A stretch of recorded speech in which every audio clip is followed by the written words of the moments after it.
I want to thank all the, I know Ricky may thank everybody, but I want to thank my family for really being there. You have been such a big help. Tita Nan wants to thank you so much for your love sa amin, for your love kay Tita Nong. Yella, my Piplin, thank you. Senator Jingboy, salamat po. I want to tell you again, I know I told you this, but Ricky really valued your friendship. And thank you for loving him as you did. Ana, thank you. Yana, Niyatat. All of you who are here, all of you who have extended their help, hindi dahil sa amin yun, dahil kay Ricky yun, dahil nagpundar siya ng pagmamahal sa inyo. Kaya kayo din, minamahal niyo kami. Dahil yun kay Ricky, and that's a testament of the kind of man that he was. I want to thank you, Malka, Ricky's girlfriend, for taking such good care of Ricky. I want to thank you so much.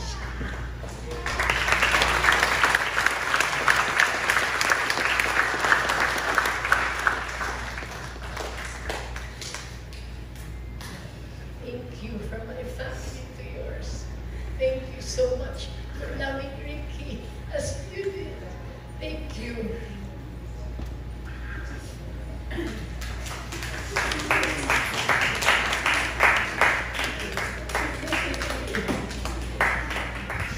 Alam niyo, nung nasa ospital si Ricky, 3 po kaming babae na nandoon.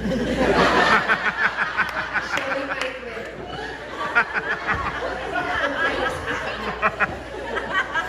Si Cheryl po, siya yung mami ni Terry. Stand up so that she can see the 3 beautiful women in Ricky's life. Si Malka, at ako po. Siyempre, nandun po kami lahat dahil nasa ospital si Ricky. Yung nga kwento ko. Sabi mo nung doktor ni Ricky sa akin, pwede po na kayong makausap. Ano pong problema doon? Kasi sabi ko, nasa ICU na si Ricky. May problema pa ba? May dagdagan pa? Sabi niya, I want to know kasi how I will address you. Tsaka he had this puzzled look on his face, as in talagang parang anong gagawin. Ikaw po, yeah, sabi ko, well, I'm the wife of X, you know, yeah, okay. Sino po yung nakaret? It was Malcolm. Yun po yung partner ni Ricky. Yung isa po. Sabi ko, yun po yung nanay nung, youngest ni Ricky. Okay po yung tatlo. Sabi ko, obviously, okay kami, di ba? Ang joke ka namin, kwento ko nga kay Senator. Ang joke namin, magkakasama kaming 3, si Aida, si Lorna, at si Fred. Pag kami ni Mata, 2 Mrs. Real. But kidding aside, I mean, when these things happen, matters like this are not important anymore. I mean, we were all there to take care of Ricky in our own way.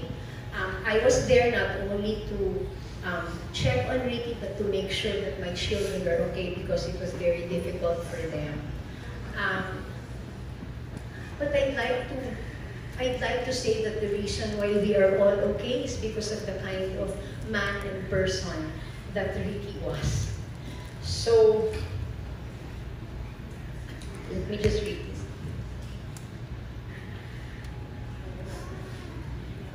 Though our time together, Ricky changed shape over the years, I will always honor the good we shared and the family that we built. Your presence will be missed in the everyday moments, the family gatherings na lagi kang nagpapatawa, the quiet ways you showed how you cared. I'm thankful for the life you helped shape, for the father and grandfather you were, and the memories that we live on in our children and grandchildren. Ricky, rest well knowing how deeply loved you are by all of us. Thank you. Thank you so much for being the kind of father that you were. And I promise you, like I promised you, na hindi ko pababayaan ang mga anak natin. I will take care of them. We will honor you by sharing kung ano yung tinuro mo sa amin. We will honor you by trying to be excellent in whatever field that we are in, and by being good people, just like you are. Say hello to my mom. Tell her I miss her. I love you. I have always loved you, and I will always love you. Thank you so much. Rest in peace. And now, pwede na kayong kumanta ni Mamita. Thank you, Ricky. You lived such a wonderful life. You were able to do everything in excellence.